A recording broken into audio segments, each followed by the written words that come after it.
আল্লাহ পাক বলেছেন যে শহীদ আল্লাহর পথে যুদ্ধ করে শহীদ হয়েছে, এই ব্যক্তির আত্মাও ঝুলে থাকে যতক্ষণ পর্যন্ত না তার ঋণটা শোধ করা হয়। এবার বলেন আমি কি বুঝাবো আপনাকে? আর কিছু বলতে হবে? তো এখন সেই দোয়া শিখাচ্ছি আপনাদেরকে, যে দোয়া শিখলে আপনারা ঋণ থেকে বাঁচবেন ইনশাআল্লাহ। কত দিবেন বলেন? আচ্ছা, হ্যাঁ, এই তো শুকরিয়া। দোয়া করবেন যেন আল্লাহ পাকের দিনটাকে আল্লাহর জমিনে প্রতিষ্ঠা করতে পারে।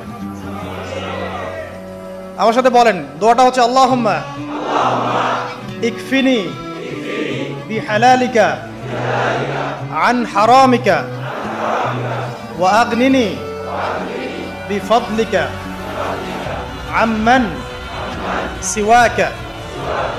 এই দোয়াটা ছোট না, এটা মুখস্থ করবেন, সেজদায় পড়বেন, নামাজের সেজদায় পড়বেন, আত্তাহিয়াতু দরুদ শেষ তারপরে পড়বেন, নামাজ শেষে হাত তুলে করবেন, যখন তখন শেষ রাতটা করবেন। ইনশাআল্লাহ দেখবেন আপনার ঋণ বলতে কিছু থাকবে না ইনশাআল্লাহ। যদি থাকেও, বড় কোনো ঋণ থাকেও, আল্লাহ পাক অন্য কোনো মাধ্যমে এটা শোধ করার ব্যবস্থা করে দিবেন ইনশাআল্লাহ।